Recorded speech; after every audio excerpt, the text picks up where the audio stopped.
Bonjour à tous, bienvenue dans ce 16e numéro du Garage. Driss et moi-même sommes ravis de vous retrouver pour l'émission de tous les moteurs de Watch. Salut Driss, comment vas-tu ? Salut Alex, ça va très bien et toi ? Ça va pas mal, je te remercie.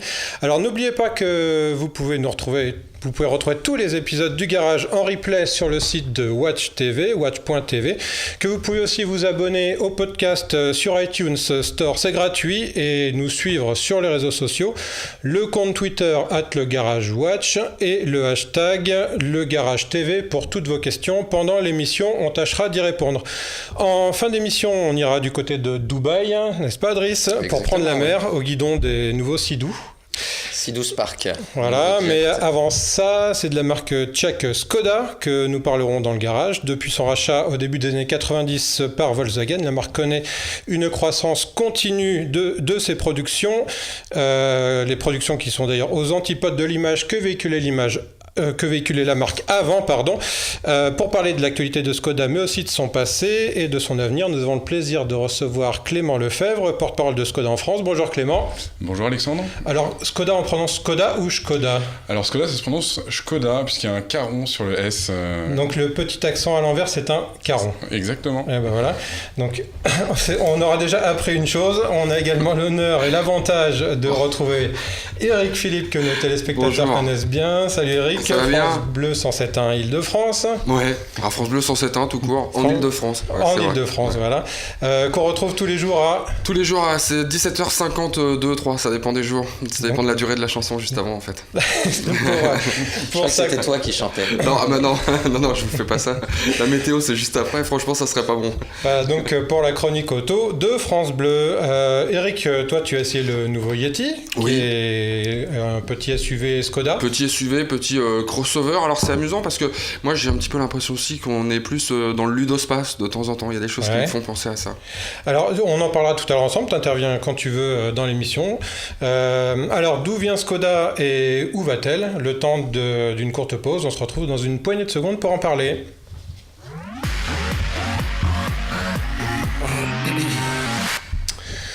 Alors Clément, Škoda, en fait, je me suis rendu compte que c'est une marque qu'on connaît peu. C'est-à-dire qu'on en voit beaucoup dans la rue, mais on connaît mal son passé.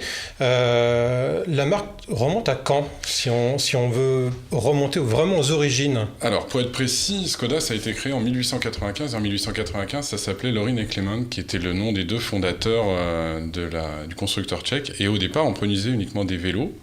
Puis on s'est mis aux deux roues motorisées et enfin la première voiture arrivée en 1905. 1905. Et alors, le nom Škoda en lui-même, c'est encore plus tard, si je dis pas de bêtises, parce que au début ça s'appelait donc Lorin et Klement, c'est ça ? Václav Lorin et Václav Klement, ils avaient le même prénom. D'ailleurs, aujourd'hui, c'est le nom que vous apportez à des séries haut de gamme. Hein, voilà, c'est les séries spéciales très bien équipées où généralement il n'y a plus rien à cocher dans la case des options. Alors on voit dans les écrans c'est un petit diaporama. C'est la toute première voiture produite à Mlada Boleslav, qui est le lieu historique de Škoda. Alors on voit le logo, c'était Aleka d'ailleurs. Là maintenant c'est Škoda. Alors c'est pas exhaustif, hein, c'est vraiment on parcourt comme ça quelques véhicules. Donc c'est 1926 pour voir le nom de la marque sur une voiture de série, si je dis pas de bêtises. Exactement. Et alors ensuite, qu'est-ce qui se passe ? Parce que on est entre les deux guerres. La marque se développe comment à ce moment-là ?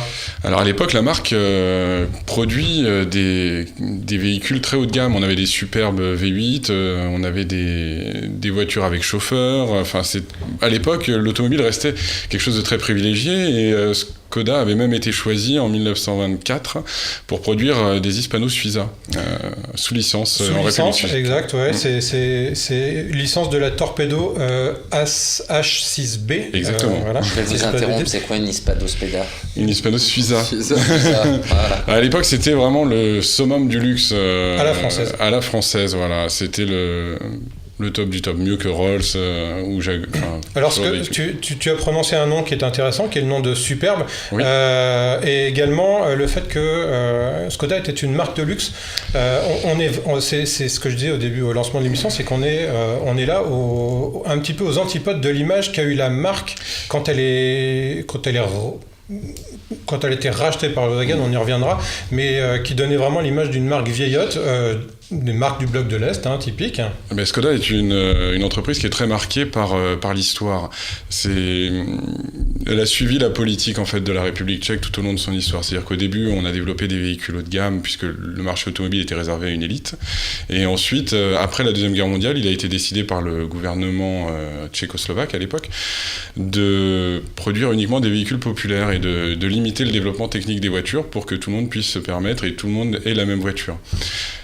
À la fin des années 80, début des années 90, le mur de Berlin étant tombé, la politique de Skoda a changé avec le rachat par le groupe Volkswagen et qui est de produire des véhicules au rapport qualité-prix aujourd'hui. Alors on va arriver à ça. Il y a eu des périodes un peu assez marquées, vous l'avez dit. Alors il y a l'après-guerre, ce qui est une période, on va dire, plutôt de croissance pour Skoda, on va dire il y a 15 ans, entre 1945 et 1960, où là, est-ce que c'est porté par justement l'après-guerre, la production croît et Skoda vend à ce moment-là. Alors, un produit qui s'appelle la Popular et un autre qui s'appelle la Rapide, qui est encore un nom que Skoda a ressorti du passé récemment. Mais Skoda est très, très fier, les Tchèques sont très fiers de l'histoire de Skoda et le fait de réutiliser des appellations qui ont connu un fort succès justement après-guerre, comme la Popular, comme la Superbe, comme la Rapide, l'Octavia aussi. C'est exactement ce qui correspond à l'ADN de Skoda. Et alors, donc, à cette époque-là, j'ai regardé un petit peu dans la presse spécialisée, même en France, loue les qualités des Skoda. Oui, mais jusqu'à la fin des années 60, les Skoda n'étaient pas dépassés technologiquement. Au contraire, ils étaient tout à fait au niveau d'une Dauphine. On regarde une 1000 MB et une Dauphine aujourd'hui. Les solutions techniques sont proches, le moteur en porte-à-faux arrière, la propulsion. C'est vraiment dans les années 70, début des années 80, où l'image de Skoda en a pris un coup avec un gel total du développement technique. Et c'est d'ailleurs assez amusant de passer au musée, puisqu'on voit que dans les réserves, il y a des véhicules qui ont été développés et qui n'ont jamais été mis sur le marché par décision du gouvernement. Le musée Skoda qui se trouve à... Alors le musée Skoda, il se trouve dans les toutes premières usines d'où sont sortis les premiers vélos Skoda. C'est à Mlada Boleslav, à 70-80 km au nord-est de Prague. D'accord. Et alors, ce que vous nous disiez, on était à l'époque sur des véhicules moteur arrière, propulsion. À ce moment-là, en Europe, le marché commence à basculer vers la traction. Ah, exactement. Et là, Skoda a un problème. Là, Skoda reste sur des véhicules qui étaient les 110, 120L de l'époque, qui étaient des véhicules qui étaient que des évolutions de la 1000 MB, et donc forcément le retard s'accumule avec les années. C'est-à-dire que la marque donc, qui était nationalisée n'avait clairement plus d'argent pour développer... C'était même pas une question de moyens, c'était une question de décision politique qui veut que tout le monde ait le même véhicule en République tchèque et de produire des véhicules à moindre coût. Donc du coup, Skoda est resté dans cette optique-là jusqu'à la chute du mur et le rachat par le Volkswagen. Voilà. Alors, j'ai noté un petit truc dans l'histoire de la marque, c'est une anecdote, je ne sais pas si je la connais, mais il est arrivé un moment où, dans les débuts des années 50, la marque a été rebaptisée Staline. J'ai lu ça, et que les ouvriers n'étaient pas d'accord avec ça. On fait un mouvement de grève, ce qui a permis à Skoda de redevenir Skoda. En fait. Oui, les Tchèques, comme je disais, sont très fiers de Skoda. C'est un peu comme nous quand nos grands-parents nous racontent des histoires avec leur DS ou leur Renault 4. Pour eux, les véhicules de l'époque, c'était la 1000 MB, c'était la Felicia. Voilà, c'était les véhicules qui faisaient rêver à l'époque, et du coup, ils sont très attachés à Skoda. Alors on va aller un petit peu plus loin dans l'histoire. On est à la fin des années 80, début des années 80 même. Skoda retrouve un petit peu de liquidité et développe sa première voiture traction avant, qui est la Favorite, oui. qui sortira en 1988. J'ai retrouvé quelques images qu'on peut envoyer. Voilà. Alors, Skoda a sorti à l'époque un film promotionnel d'1 quart d'heure à la gloire de cette voiture où on la voit passer au banc. Voilà, Skoda veut se donner une image moderne à ce moment-là. Mais surtout, Skoda elle est chercher Burton pour faire le design de la voiture, donc c'est clairement pas une voiture au rabais. C'était vraiment une manière de dire on est là et on repart de là. On a des nouvelles solutions. Là, on voit à l'image l'essayeur qui teste les suspensions Porsche. Rien que ça. Rien que ça. Voilà, donc cette image, cette Favorite qui est la première traction Skoda. Alors, elle a eu 2 effets sur la marque parce que elle l'a relancée, mais en même temps, elle a vidé ses caisses et elle a revidé ses caisses et c'est à ce moment-là que la marque a dû se trouver des partenaires. Voilà. Un partenaire. Il y en avait 2 sur les rangs à l'époque, Renault et Volkswagen. On sait qui a gagné aujourd'hui. Volkswagen qui rachète la marque en 1990, c'est ça? Oui, 1990-91, le temps que le rachat devienne effectif. Voilà. Et alors, à partir de là, les Skoda, en gros, vont s'appuyer sur les plateformes Volkswagen pour se développer. Voilà, Skoda bénéficie à partir de 91 de tout l'apport technologique du groupe Volkswagen et donc des motorisations, des boîtes de vitesse, des solutions électroniques qui arrivent avec le début des années 2000 et aujourd'hui on est sur des véhicules qui sont des technologies modernes et des consommations très proches de ce qu'on peut retrouver ailleurs dans le groupe. Alors voilà, c'est une chose qu'on a l'habitude de dire quand on parle de toutes les marques de la nébuleuse de Volkswagen, mais aujourd'hui les Skoda n'ont strictement, on va dire technologiquement, pas grand-chose à envier aux autres marques du groupe. Eric, toi qui en essayes beaucoup. C'en est même surprenant d'ailleurs, parce que assez souvent on se fait la réflexion, on se dit finalement une Skoda d'aujourd'hui c'est peut-être une Audi d'hier ou une Volkswagen au moins, et c'est vrai que c'est assez troublant parce qu'on retrouve des éléments communs de génération en génération, et on reparlera du Yeti tout à l'heure, mais enfin on sait que c'est fait sur une plateforme de Golf 6 par exemple, donc voilà, c'est assez troublant et en même temps c'est ce qui donne certainement les sensations que nous on a au volant. Oui, Clément, là-dessus, justement, aujourd'hui, alors avant, on sait que pendant une période, les marques comme Skoda, on a parlé aussi de Seat dans cette émission, avaient récupéré un petit peu après les technologies, mais aujourd'hui c'est plus le cas. On est vraiment, ne serait-ce que parce que les plateformes sont communes, tout le reste est commun aussi, les moteurs, les suspensions, toutes ces technologies-là sont les mêmes. Mais en fait, le groupe Volkswagen, c'est une mise en moyen de développement technologique et du coup, ça permet à chaque constructeur d'adapter des bases qui sont techniquement excellente pour après aller adapter chaque moteur à son véhicule, gérer les plateformes. On parle plus vraiment de plateforme, on est plutôt sur des modules maintenant, une sorte de... On est passé du Lego technique, si vous voulez, en termes de plateforme. Donc on fait vraiment ce qu'on veut avec les bases groupe Volkswagen et chaque constructeur peut développer ses propres véhicules avec sa propre image, son propre design, mais le tout dans une cohérence et dans une mise en commun de moyens technologiques. Alors là, il y a une plateforme commune au groupe qui s'appelle la MQB, oui. À partir de laquelle Skoda fabrique l'Octavia, c'est ça, aujourd'hui? Sur la base du MQB, oui, c'est l'Octavia est la première Skoda sur cette plateforme. Il y en a d'autres véhicules qui vont arriver derrière, équipés des mêmes systèmes. Alors on arrive à la période actuelle. La gamme Skoda est constituée de combien? 6 véhicules, si je dis pas de bêtises, 5 ou 6. Alors on commence par la petite d'ailleurs, puisqu'elle est à l'image derrière vous. La Citigo, c'est un bon exemple de collaboration avec Volkswagen, puisque c'est sur la base de la Up, c'est la petite citadine Skoda.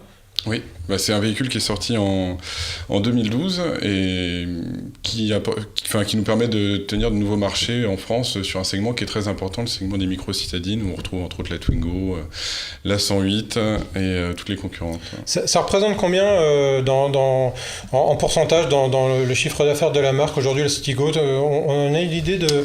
C'est combien de véhicules à peu près d'ailleurs Skoda vendus en France aujourd'hui? En France, Citigo, il me semble que c'est... c'est pas besoin d'un chiffre exact, c'est pas très... Mais Skoda en France aujourd'hui, c'est combien de véhicules? En France, c'est environ 20 000 véhicules, c'est 1,2% de part de marché. Et dans ces 20 000, ce qui tire la marque aujourd'hui, c'est quoi? C'est en France, l'Octavia, historiquement, le plus important, c'est la Fabia, puisque le segment des citadines et des citadines polyvalentes, maintenant, puisqu'elles font 4 mètres, ça représente le gros des ventes en France. Après, le véhicule phare pour Skoda au niveau mondial, c'est l'Octavia, qui représente environ 400 000 véhicules par an. Alors, donc là, on a vu la petite Citigo. Vous nous avez parlé de la Fabia, qui est donc la classe au-dessus, on va dire. La taille au-dessus. La taille au-dessus. Est-ce que elle commence à être un petit peu vieillissante? Elle date de quand, celle-ci? Alors, la Fabia, elle est sortie en 2008. 2008, elle sera donc probablement très bientôt renouvelée. On est dans une politique de renouvellement de gamme. L'année dernière, on a eu 6 lancements produits sur l'année. On continue cette année avec un rythme d'un produit tous les 6 mois. Donc la Fabia sera appelée à être renouvelée le moment venu.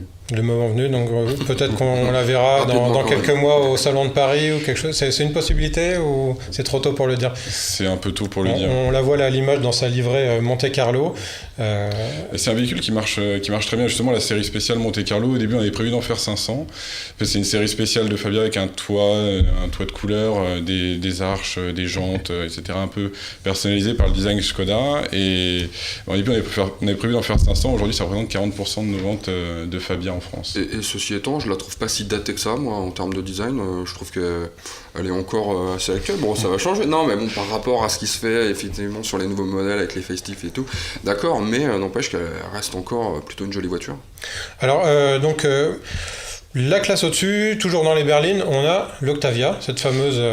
On a la rapide entre les deux. La rapide entre les deux, j'allais venir parce compacts, que oui, c'est vrai qu'elle est plus compacte que l'Octavia, mais elle est plus récente. On peut parler de la rapide avant, si vous voulez. C'est pas un souci. Donc rapide, un nom tiré de l'histoire. Encore une fois. C'est quoi la philosophie de la rapide? Parce que on a l'impression que Skoda la repositionne un petit peu low cost par rapport à, on va dire, à une Octavia ou même à une Superbe. C'est quoi la philosophie et l'offre produit? Alors la rapide, elle existe en 2 versions. Il y a la rapide berline telle qu'on la voit là à l'écran, et on a la rapide Spaceback qui est une compacte plus classique dans le sens français du terme. La rapide berline telle qu'on la voit là, elle a pour vocation de faire une entrée de gamme à l'Octavia, c'est-à-dire proposer un véhicule qui a de l'espace, des dimensions proches en termes de volume intérieur, en termes de coffre, mais à un tarif sensiblement inférieur. Voilà, ça c'est la vocation de la rapide. Et la rapide Spaceback, par contre, c'est un véhicule qui est nouveau pour nous, qu'on a lancé il y a à peu près 6 mois, et qui vient se mettre en concurrence sur le marché des compacts. On retrouve les Mégane, les 308. La Spaceback, Driss, tu l'as essayé? Oui, j'ai pu l'essayer, ouais. On avait fait... Clément a prononcé un mot important qui est le mot espace, volume intérieur. C'est une caractéristique assez marquée de Skoda, ça. Hein. C'est vrai que quand on est dans la voiture, on n'est pas à l'étroit, malgré le fait que de l'extérieur, c'est pas non plus trop hyper volumineux. Moi, ce qui m'avait marqué sur la rapide Spaceback, c'était surtout ce dont on a parlé tout à l'heure, la technologie. Il y a eu pas mal de technos qui ont été inaugurés dans la voiture. Et c'est assez étonnant. C'est vrai que c'est pas quelque chose... à quoi on s'attend forcément en arrivant dans un break Skoda, mais en l'occurrence c'est une bonne surprise.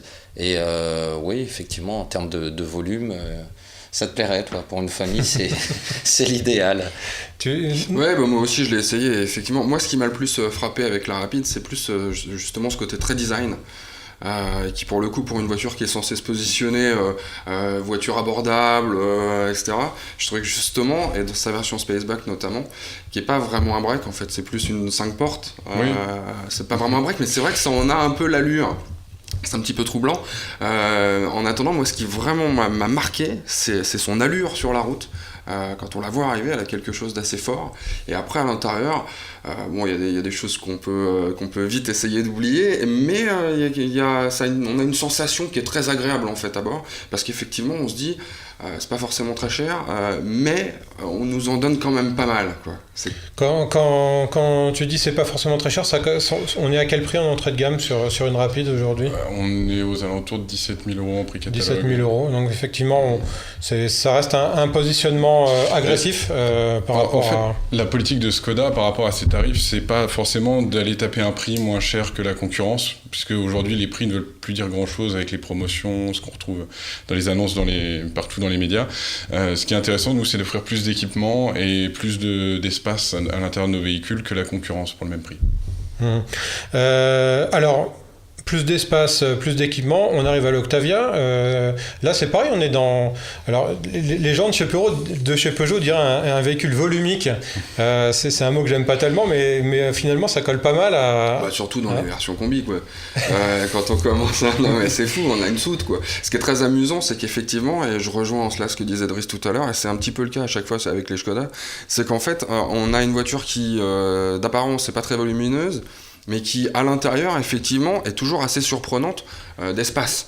Donc ça, c'est bien fait, et notamment d'espace même aux jambes, pour les passagers, quand on est à l'arrière, c'est toujours assez surprenant. Comment on fait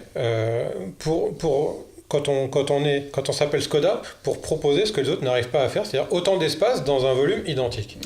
C'est une question que je me pose. Il y a des contraintes, en fait. Quand on construit une voiture, il y a les contraintes de normes de crash test, de normes de pollution, et il y a les contraintes de design. Et chaque constructeur choisit de mettre le curseur là où il veut.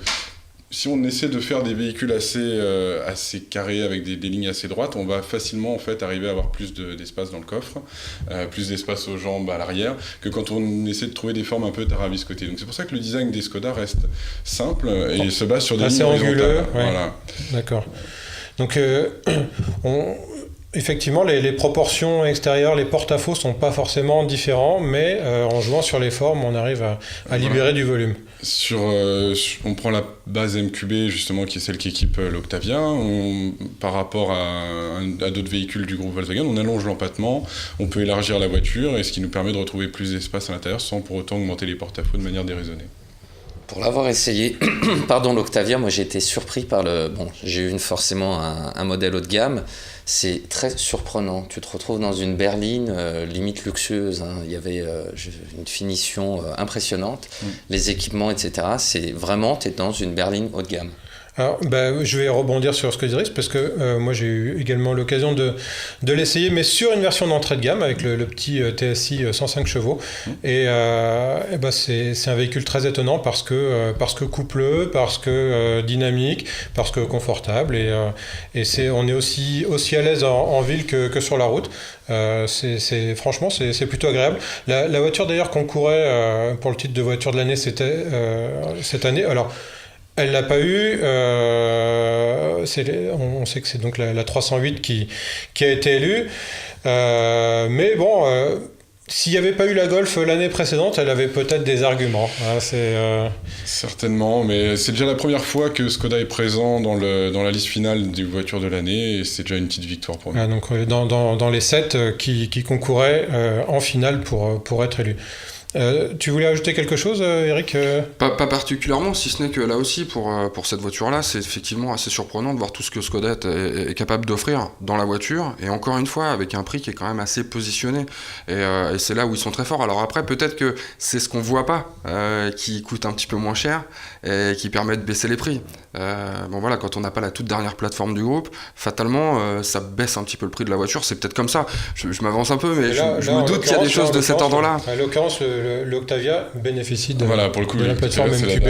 La technologie. Là, en l'occurrence, c'est le cas, mais pour le reste pour l'ensemble de la gamme, je pense que la plupart du temps, alors après, c'est pareil, les logiques, gagner de l'argent sur une voiture pour en perdre un petit peu sur une autre, etc. Peut-être que ça peut jouer aussi. Ce que je veux dire, c'est qu'assez souvent, ils sont un petit peu presque au top de la technologie, pas forcément la toute dernière technologie. Et on en propose beaucoup dans une voiture, et c'est ça quand même qui, à mon avis, fait le succès dans la mesure qui est la sienne de la marque. Alors on va arriver au fleuron, au vaisseau amiral de la gamme qui est la Superbe. Moi je me souviens la première fois que je suis monté dans une Superbe, ça remonte à il y a très longtemps, et c'était un taxi en l'occurrence, et on discutait de voitures, et il me dit Moi, je considère qu'un taxi, c'est une grande berline haut de gamme, et j'ai pas trouvé mieux que la Superbe parce que c'est une grande berline haut de gamme qui en plus est pas chère. En termes d'espace intérieur, de confort, c'est sûr qu'à ce prix-là, sur le marché, on n'a pas d'équivalent. Donc c'est pour ça que la Superbe a un succès qui se dément pas. Et surtout auprès des taxis. C'est vrai qu'on est souvent associé aux taxis, mais c'est parce qu'ils ont bien compris qu'il y avait des moteurs et des technologies qui étaient au top et qui en même temps... on en offre à son passager. Il faut savoir que, alors je n'ai pas les cotes exactes en tête, hein, mais on est dans les proportions à l'intérieur d'une Mercedes classe S pour ce qui est de l'espace au passager arrière. C'est pas une petite voiture et pourtant elle est fabriquée sur une base de Passat. En tout cas, elle l'était pour la première, donc loin d'une classe S. Ben oui, après, comme je vous disais, on est sur des architectures modulaires, donc après, libre à chaque constructeur d'adapter les plateformes et qui sont uniquement des bases de travail et d'y apporter le confort et l'espace intérieur qu'on souhaite. Alors là, on voit l'image, on voit un peu l'intérieur de la voiture. On n'est pas dans un produit cheap, hein, clairement pas. Eric, pas du tout. Voilà. Non, mais c'est même. Alors là, pour le coup, moi, c'est pareil. Je crois que c'est l'une des toutes premières que j'ai essayé chez Skoda, et c'était alors une révélation parce que on a l'impression d'être effectivement dans une voiture extrêmement luxueuse. Et là encore, le prix est pas du tout en adéquation avec ce qu'elle propose visiblement. Je dis pas qu'après on va pas trouver des petites choses, mais moi, ce qui m'a le plus frappé, c'est bête. Hein, je suis monté à l'arrière pour voir ce que ça donne. Parce que quand on est dans une grande voiture comme ça, on a envie de voir ce que ça donne quand on s'installe à l'arrière, parce que c'est souvent le but, effectivement, c'est souvent des taxis. Et alors, le coup du parapluie caché dans la coudoir, j'ai trouvé ça enfin pas la coudoir, enfin aussi la coudoir sur la porte. Franchement, j'ai trouvé ça juste extraordinaire. Et je crois qu'il n'y a que Rolls qui proposait ça. C'est ce que j'ai dit. On retrouve ça chez Rolls. Donc c'est signe quand même qu'on a cherché à donner quand même un aspect très luxueux à cette voiture. En dehors de ça, pour le côté design et place à l'intérieur, volume à bord, là on voit bien qu'il y a une sorte de petite disproportion quand même, notamment sur la porte à l'arrière. On voit bien que la porte arrière est un petit peu allongée, et je pense que alors pour le coup, c'est un petit subterfuge. On s'en rend à peine compte comme ça quand on la voit arriver de face, mais quand on la voit vraiment de profil, on comprend comment ils ont fait pour gagner de l'espace à bord. C'est plutôt intelligent. Après, il faut aimer le design, mais c'est plutôt intelligent. Alors, cette Superbe, elle a une autre petite caractéristique qui a été repris par BMW, c'est son système de coffre haillons. Voilà, c'est un système qui permet à la fois d'avoir une voiture, une berline à coffre traditionnelle et un haillon pour le chargement de véhicules plus importants. Un système Twin Door. Alors, je dois avouer que j'ai pas compris à quoi ça sert. Alors, je trouve ça amusant, original et tout ce qu'on veut, mais le fait de pouvoir ouvrir juste la partie coffre ou l'intégralité du haillon, j'ai pas encore compris à quoi ça pouvait servir. Si, en fait, c'est simple. Quand on est dans un garage, dans un parking en souterrain et qu'on veut ouvrir son coffre et qu'on a un grand haillon comme ça, le haillon monte vite assez haut. Donc il suffit d'ouvrir le coffre pour charger des objets plus petits. C'est parfait, j'adore. Voilà. Et si on veut charger une machine à laver ou un frigo, on ouvre le haillon. Voilà. Alors on en arrive à l'actualité de le Yeti. Petit SUV, tout chemin, comment crossover, c'est quoi la définition Skoda du Yeti ? Le Yeti pour moi c'est l'exemple parfait la synthèse parfaite du crossover, c'est-à-dire que c'est un véhicule qui a à la fois les attributs baroudeurs et en termes de look et de design d'un petit 4x4 et qui en même temps va offrir la flexibilité, le volume à bord d'un monospace. Voilà, pour moi c'est ça le Yeti, c'est une offre pour les familles. Avec, alors il existe en deux versions aujourd'hui. Il y a une version, on va dire entre guillemets plus citadine, une version plus baroudeuse. Voilà, on a une version entre guillemets plus urbaine qui est celle qu'on voit à l'écran et une version plus baroudeuse baptisée Outdoor qui est une série spéciale dans la gamme qui va apporter un look un peu plus 4x4 encore au véhicule. Alors vous dites un peu plus 4x4, à quel point le Yeti est 4x4 il peut être 4x4 complètement, puisqu'il peut avoir effectivement une transmission 4x4, donc à partir de là, c'est un 4x4. À savoir après si c'est un franchisseur, c'est encore autre chose. Je pense qu'il a quelques capacités en franchissement, mais très clairement, c'est pas ce qu'il faut acheter si vous voulez grimper de la montagne comme ça et monter aux arbres. Alors on voit des images du Yeti en tout-chemin. Mais moi, j'ai quand même été assez fasciné là encore par son aspect tout-chemin indéniable. Alors là, on commence tranquillement sur un petit chemin de forêt, donc on se dit c'est facile. n'importe quel véhicule, même de motrice, un peu levé le fait. Et puis là, on arrive dans des croisements de ponts, donc on est déjà un petit peu plus dans l'univers du 4x4. Un petit peu plus. Hein, là, pour le coup, on sort du 2 roues motrices, Clément. Voilà, on vend à peu près 30% de Yeti en version 4 roues motrices, donc ce qui correspond à peu près au standard du segment des 4x4 compacts. Et le Yeti est équipé depuis son facelift par l'Aldex 5, qui est la dernière technologie de la transmission intégrale Aldex, qui est montée sur énormément de véhicules du groupe Volkswagen. Voilà, on est sur des dévers. Eric se demandait à quel point il fallait parler de franchisseur. C'est pas un franchisseur, faut être clair, mais ça permet de passer des guets, de passer des bosses sans craindre sans craindre grand chose, quoi. Ouais. Parce qu'on le voit. Hein. Mais encore une fois, c'est pas sa vocation. Voilà, c'est pas sa vocation du tout. Mais il peut le faire. Et il peut le faire. Il le fait plutôt bien. Une bonne motricité, et puis il y a une garde au sol qui permet quand même de pouvoir se balader ailleurs que dans les chemins. C'est quoi la clientèle du Yeti aujourd'hui ? On a un peu tous les profils. On a des familles avec 1 voire 2 enfants qui bénéficient d'un volume de coffre de plus de 400 à 500 litres. On peut voyager confortablement à 4 dedans, voire 5. On voit d'ailleurs les images de l'intérieur de la voiture. Alors on est pareil dans quelque chose de qualitatif. Là on est sur une version haut de gamme, hein, mais les versions légèrement inférieures, c'est pas le plaquage bois, c'est un plaquage un peu différent. Mais voilà, on est technologiquement, il y a marche arrière TV, vous voyez. La caméra de recul, c'est une première d'ailleurs, je crois, chez Skoda. C'est une première, c'est amené à se répandre un peu partout sur la gamme, mais pour l'instant c'est le premier véhicule à en bénéficier. Et donc voilà le petit bouton off-road qui est au milieu de la console et qui permet de passer en mode 4x4. On parlait du coffre, 500 litres. Voilà. Là on est sur un coffre qui au départ fait 400 litres et avec le système de sièges Varioflex, comme on le voit là, on a 3 sièges indépendants. Pas loin de 1800 je crois. Qui peuvent arriver jusqu'à 1760 litres. Donc en fonction de la position des sièges, on peut complètement les retirer.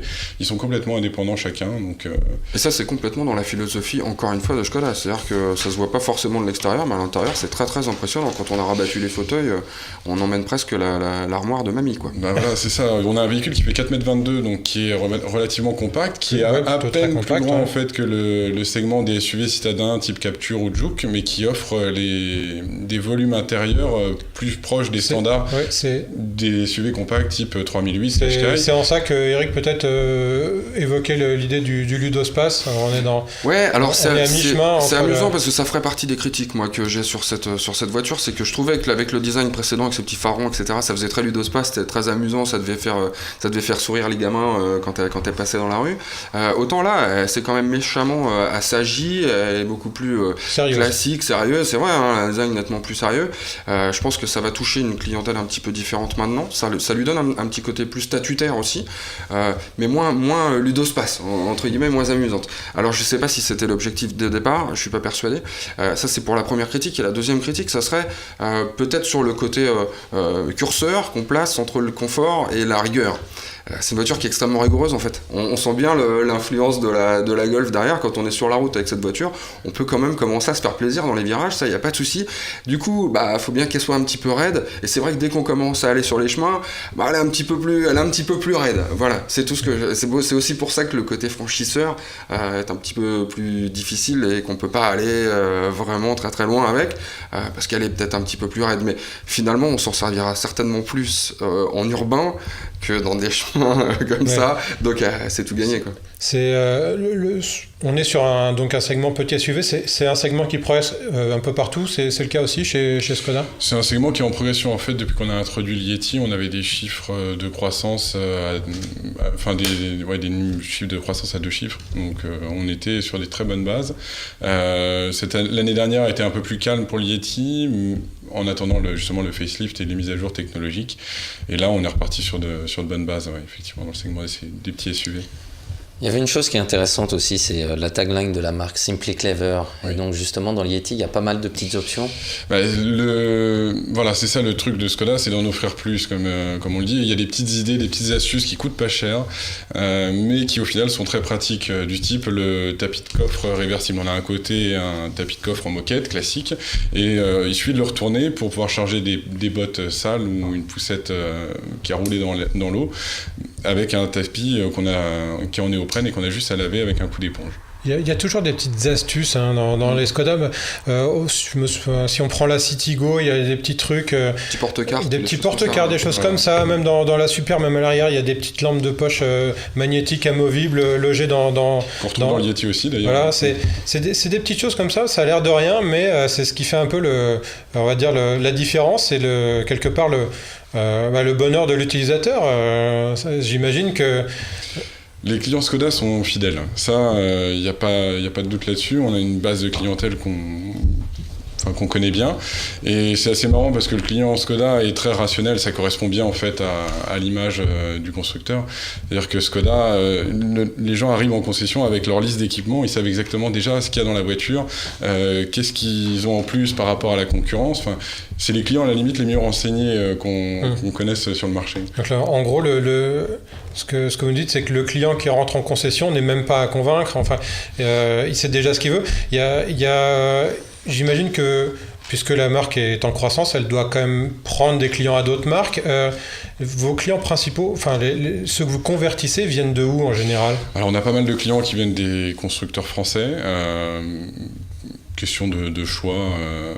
En termes de tarifs, on est assez proche, voire en dessous généralement, et on offre plus d'équipements, donc effectivement ça interpelle. Après, on a des clients qui viennent aussi des Coréens et Hyundai, Kia, qui sont des clients, des concurrents assez féroces. Qui se positionnent également sur une offre prix, équipement. Voilà.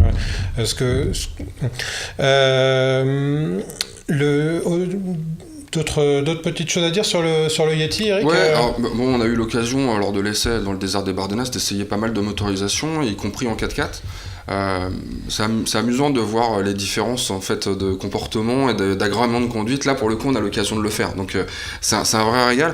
Et moi je me suis rendu compte que si on veut des moteurs un petit peu puissants, le 4x4, la DSG quand même qui est disponible en 6 ou en 7, DSG, on rappelle que c'est la boîte à double embrayage automatique. Alors là forcément on voit quand même la facture s'envoler un petit peu, on dépasse allègrement les 30 000 € quand même. Mais si on s'en tient à une version essence, notamment le petit TSI 105, pour faire de l'urbain, moi c'est certainement celle que j'ai préférée. Ça consomme finalement pas beaucoup, c'est relativement couplé quand même. On a une voiture qui est assez homogène, je dirais, et pour un prix qui là pour le coup est plutôt de l'ordre de 22-23 000 €. Donc je trouve que c'est une belle petite synthèse finalement, et que là on peut s'offrir ce qui déjà est effectivement un crossover pour pas forcément très très cher, surtout au regard de la concurrence, parce que certes il y a du nouveau concurrent, je pense au Qashqai, etc. Mais enfin, c'est tout de suite un petit peu plus cher. C'est un petit peu plus gros aussi, mais c'est vrai qu'on est dans cet univers. Pas tellement finalement en termes d'habitabilité. C'est ça qu'il faut voir. Effectivement, c'est plus volumineux, mais est-ce que c'est plus habitable ? C'est pour ça qu'on en vend beaucoup en ville en fait. C'est comme on a une voiture qui est relativement compacte et qui offre beaucoup d'espace à l'intérieur. On fait 30% de motorisation essence, c'est pas un secret, c'est parce qu'on fait beaucoup de ventes en ville. C'est énorme pour le segment. Donc, c'est un véhicule qui plaît beaucoup à une population urbaine. Justement, les motorisations, on n'en a pas parlé. Oui. Il y en a beaucoup, je crois. Alors, on a pas mal de motorisations et on a une gamme qui est très large. On commence en essence avec des TSI 105, donc qui sont des moteurs turbo-compressés récents, qui sont d'ailleurs même développés par Skoda pour le groupe Volkswagen. Le TSI 105, on a du TSI 122 en essence, et après on a une offre diesel qui s'étend de 105 à 170 chevaux, avec des transmissions en 2 ou 4 roues motrices. Le prix de la version haut de gamme, on arrive avec le TDI 170, on monte à combien sur la version la plus haut de gamme possible du Yeti? On peut monter beaucoup, puisque sur une version avec une boîte DSG, une transmission intégrale, 170 chevaux, du cuir, un toit en panoramique, on est sur un véhicule très luxueux et on est à plus de 30 000 € là. Alors, on a fait un peu le tour du Yeti. Il y a une autre chose qui est intéressante à propos de Skoda.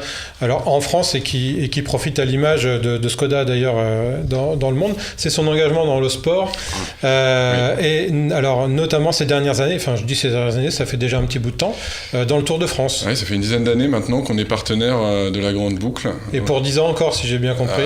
On a signé jusqu'en 2018, donc on a annoncé la prolongation du partenariat au Salon de Genève au mois de mars. Donc encore 4 ans ferme, on va dire. 5 éditions du Tour de France en tout cas. Et c'est quoi les voitures qui sont utilisées justement sur le Tour?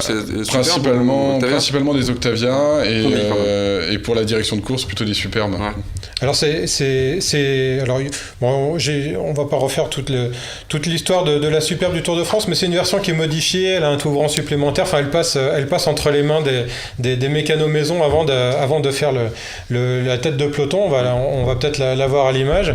Ça représente quoi l'image du Tour de France pour une marque automobile? On sait que Fiat a longtemps été le partenaire. Pourquoi est-ce que Skoda s'est intéressé au Tour de France? Mais le Tour de France, c'est le 3e événement sportif mondial en termes de diffusion. On est derrière la Coupe du Monde et les Jeux Olympiques. Il n'y a rien de plus important. Donc, en termes de notoriété, ce que recherche actuellement Skoda en France, c'est on fait pas mieux aujourd'hui. Il n'y a rien d'autre de mieux que le Tour de France. C'est un événement qui est populaire, qui est proche des gens, et ça correspond aussi à l'image de Skoda. Donc au final, c'est quelque chose de cohérent. Et quand on remonte au début de Skoda, notre histoire a toujours été liée au vélo, puisque la première chose qui est sortie, premier engin qui est sorti de nos ateliers de fabrication, c'était un vélo. Et alors Jim, bon, il y a ce qu'on voit à l'image pendant 15 jours sur toutes les routes de France. Skoda profite, j'imagine, de l'événement pour animer un peu son réseau, faire vivre la marque. Comment ça se passe? Oui, on va retrouver des animations un peu partout cet été autour de la Grande Boucle. On a une caravane publicitaire, on a des séries spéciales Tour de France proposées sur toute la gamme. On a des promotions spécifiques. Donc dans la série spéciales Tour de France, c'est quoi? C'est de l'équipement en plus Généralement, c'est des versions mieux équipées au départ et à un tarif plus intéressant que ce qu'on peut retrouver sur le prix catalogue. Donc, des bonnes occasions à saisir. Alors, Driss, on avait discuté avec Clément justement du Tour de France. Moi, ce qui m'avait étonné, c'était la logistique derrière, le nombre de voitures qui sont impliquées dans l'événement. Chaque année, on prête entre 200 et 250 voitures à Esso et à l'organisation du Tour de France. Donc c'est une grosse armada, et c'est une partie du travail, puisque quand on a l'occasion de se rendre sur le Tour de France, on se rend compte qu'il y a 500 000 personnes sur le bord des routes tous les jours, qu'il y a des milliers et des milliers d'invités. Enfin, c'est vraiment une armada qui se déplace de jour en jour et qui est itinérante. Donc c'est vrai que c'est une grosse organisation. Ouais, je me demandais si c'était l'occasion peut-être de faire un peu la promotion des véhicules sportifs de la marque. Parce qu'en fait, on n'en a pas parlé, mais il y a quand même des véhicules assez sportifs dans cette marque, et notamment avec le petit sigle RS. Oui. C'est l'occasion peut-être dans le réseau justement de... En fait, le but est plus de mettre en avant Skoda que d'aller chercher directement les véhicules sportifs. Et c'est vrai qu'on a des véhicules, pareil, au rapport prix-plaisir très intéressant, notamment l'Octavia RS qui est sorti récemment. Alors, je ne vais pas vous demander combien ça coûte le Tour de France parce que vous ne me le direz pas, mais est-ce que c'est payant en termes de retombées? Est-ce que c'est payant est-ce qu'on le sent dans le réseau? Est-ce qu'on le sent depuis que Skoda est engagé? Est-ce que vous arrivez à quantifier ce que ça apporte? C'est assez difficile à quantifier puisque là on parle de notoriété, donc est-ce que les gens vous connaissent spontanément? Et c'est ça le principal attrait du Tour de France. Et est-ce que les gens vont venir naturellement après chez vous acheter des véhicules? Donc on sent effectivement une modification. On fait partie maintenant, dans les analyses qu'on a derrière, des sponsors principaux dans la tête des gens. Donc au bout de 10 ans, c'est bien, mais ce sont des processus qui sont longs et qui prennent beaucoup de temps. Mmh. Eric, non, effectivement, j'étais en train de penser au coût, qui doit quand même être assez faramineux, j'espère, mais je pense que ça fonctionne. Non, je pense que ça fonctionne, parce que, on n'aurait pas re-signé pour plusieurs années, presque 10 ans, si j'ai bien compris, et puis on le ferait pas déjà depuis un certain nombre d'années, si ça rapportait pas quelque chose. Et force est de constater qu'en France, les chiffres de vente des Skoda augmentent année après année. Donc il y a de grandes chances, évidemment, si on s'en tient à regarder ce qui se passe hors crise quand même. Mais voilà, ça fonctionne, les gens sont de plus en plus quand même au courant que ça existe et peut-être ont envie d'en acheter. Donc il faut croire que ça marche pas si mal aussi de ce point de vue-là. Alors tu évoquais, Eric, le petit sigle RS qui griffe les véhicules sportifs de la marque Skoda. Skoda est d'ailleurs encore engagé dans diverses épreuves de sport automobile. Alors il y avait le trophée Andros, il y a eu le WRC. Aujourd'hui, vous êtes engagé dans le championnat européen des rallyes, c'est ça ? Engagé en championnat européen des rallyes, le RC, et en APRC, qui est le championnat Asie-Pacifique équivalent. Alors justement, l'Asie, je sais que Skoda a lancé des modèles au salon de Pékin pour la Chine. C'est un marché important aujourd'hui. C'est un relais de croissance essentiel. C'est même le premier marché de Skoda en fait. La Chine, on est à plus de 250 000 véhicules par an.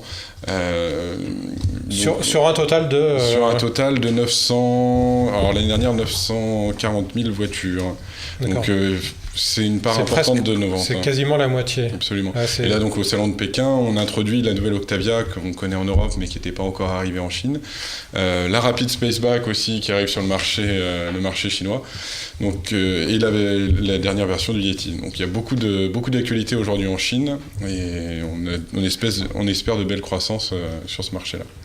Driss, avant de plonger dans les eaux chaudes de Dubaï, un dernier mot sur Skoda ? J'étais en plein dans les chiffres, justement. C'est vrai que, comme disait Eric tout à l'heure, dans un marché quand même en crise, la marque se porte plutôt bien au niveau des résultats du premier trimestre.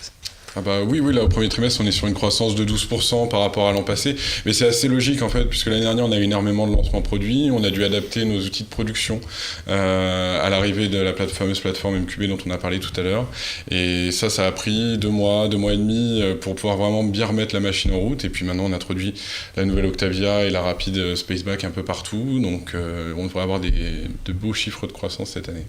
Le motonautisme, c'est quelque chose qui vous branche ? Moi, je suis toujours partant, c'est pour aller avec Driss à Dubaï. On en parle dans quelques petites secondes, tout de suite avec Driss.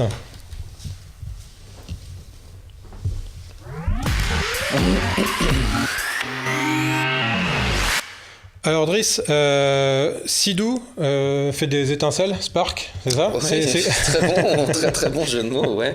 Sidou fait des étincelles, oui, exactement. On est au-delà du jeu de mots, hein, c'est la traduction littérale. Alors j'imagine que c'est un scooter des mers, c'est comme ça qu'on dit ? Exactement, scooter des mers, jet ou motomarine, au choix. Alors, tu as essayé ce nouvel engin, donc le Spark, dans les eaux chaudes de Dubaï. On fait un petit tour d'horizon du marché du motonautisme, du jet, du scooter, de la motomarine. Ça va être très rapide. C'est un marché en France qui est en pleine crise. Plusieurs raisons à ça, et les choses ne devraient pas s'améliorer parce que depuis l'an dernier, il y a une taxe qui a été imposée sur ce type de véhicule annuel d'un montant élevé.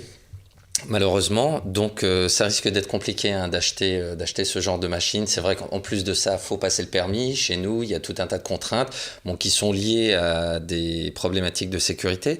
Et c'est là que le Spark devient intéressant pour le coup, parce que c'est une machine qui prend le problème à l'inverse. On dira, quand on voit les images, là, on a l'impression d'avoir quelque chose d'énorme en termes de motorisation. Non, pas du tout. C'est pour le coup un petit moteur de 90 chevaux au maximum, à comparer aux grosses machines de 260-300 chevaux chez certains constructeurs, dont Sidou également. Donc voilà, l'idée c'est quoi ? C'est de faire une machine qui soit super fun, avec donc ce petit moteur, mais un poids vraiment allégé au maximum. Et le corollaire, ce que ça implique également, c'est qu'étant donné que cette motomarine intègre un petit moteur, on se retrouve à ne plus payer cette taxe annuel. C'est un petit moteur de 90 chevaux. Pour faire un petit peu de moto, 90 chevaux, c'est déjà énorme en moto. Surtout rapporté au poids. Surtout rapporté au poids, mais là, quand on a 300 chevaux sur un Sea-Doo comme ça, là, ça donne quoi?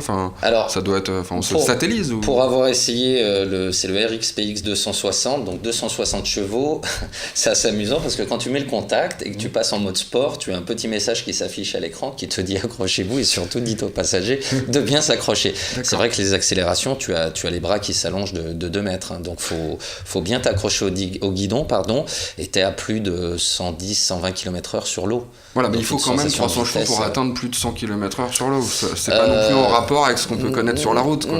Oui, non. Enfin là en l'occurrence, tu vois, avec ce petit modèle, on était quand même à près de 100 km/h. Hein.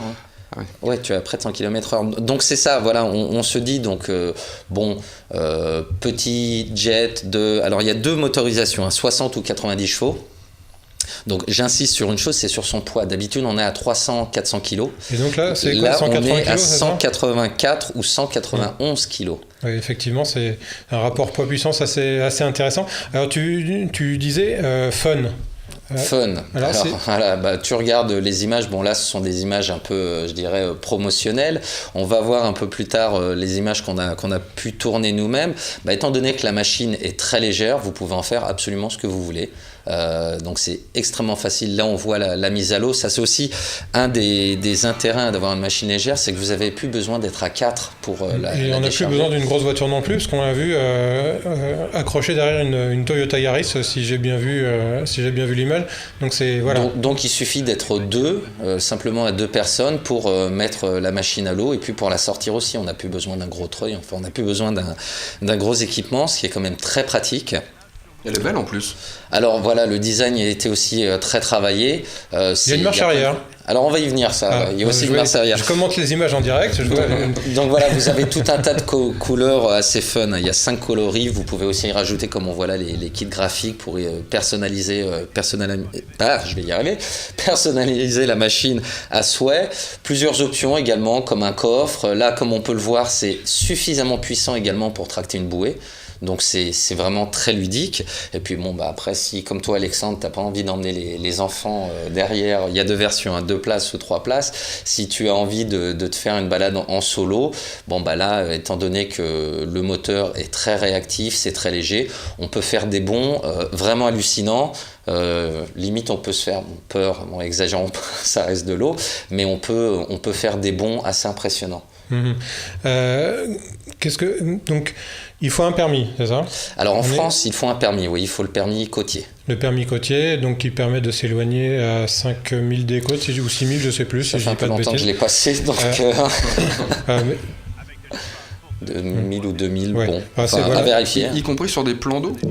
Non, alors ça c'est encore un autre permis. C'est encore un autre permis. Il te faut. Alors non, tu peux avoir sur les plans d'eau fermés, tu peux utiliser donc ta moto marine. En revanche, sur les lacs, les fleuves et rivières, là il te faut encore un autre permis, qui est le permis rivière.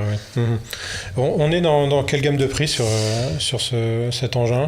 Voilà, ça va être intéressant là aussi. Donc on parlait tout à l'heure du poids qui est donc pratiquement moitié moindre que sur les concurrents.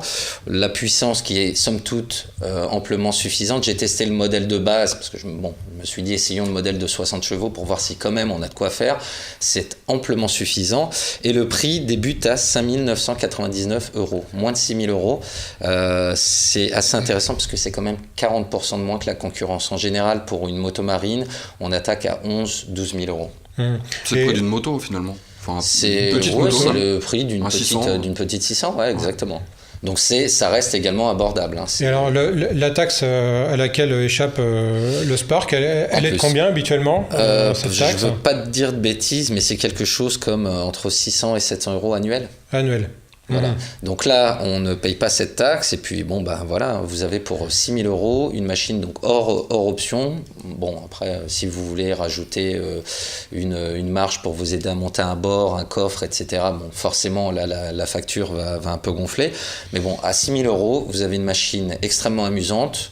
Vous pouvez vraiment en famille ou en solo vous éclater. Ça consomme pas énormément aussi. Ça c'est quelque chose d'important parce que le moteur précédemment sur Sea-Doo, vous aviez des moteurs de 1500 cm3. Là on est passé sur un nouveau Rotax 3 cylindres de 900 cm3 qui consomme moins. En une journée à Dubaï, on s'en est rendu compte. On n'y est pas allé tendrement, forcément. L'essence coûte 10 centimes aussi, donc on s'en fiche un peu là-bas. Hein. On s'en fiche un peu, mais c'est quand même important de le savoir dans le sens où on n'a pas eu besoin de refaire de plein de toute la journée. C'est vous qui faites des bons là ? Là, c'est nous, on est en train de s'amuser à Dubaï. Ouais, il fait pas beau. Il faisait très, très beau, surtout quand on voit le temps qu'on est aujourd'hui à Paris. Donc voilà, c'est très très facile à prendre en main. Ça tourne, vous pouvez vous en rendre compte, là, ça tourne très très court.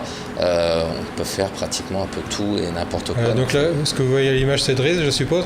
Oui. Donc si des téléspectatrices sont intéressés, j'ai son 06. Je peux le faire passer contre rémunération.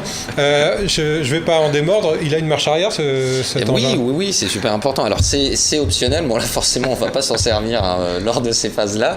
Mais il y a une marche arrière. C'est quelque chose d'assez rare. C'est d'ailleurs unique à Sea-Doo. Donc alors, comment ça fonctionne d'ailleurs un jet ? Vous avez deux gâchettes. Une gâchette à droite pour l'accélération et vous avez donc une autre gâchette à gauche qui correspond au frein. Comment ça marche ? C'est en fait la turbine qui est inversée. Donc en appuyant sur ce frein, la turbine s'inverse et vous avez donc pour ralentir la machine, ça, je crois que ça ralentit sur, je vais pas vous dire de bêtises, il y a une vidéo où on voit quelque chose comme 30 mètres de moins que ce que peut faire un modèle concurrent. Et l'autre intérêt de ce frein, qui s'appelle IBR, c'est que ça vous permet aussi de faire marche arrière. Donc voilà, vous êtes sur votre jet, vous pouvez faire une marche arrière, ce qui est super pratique pour vous garer si vous êtes dans une marina ou quelque chose comme ça. Nous, on avait essayé également en Finlande, on était allé faire du jet en Finlande sur les lacs, et ça nous avait permis de passer tout ce qui est passage à niveau.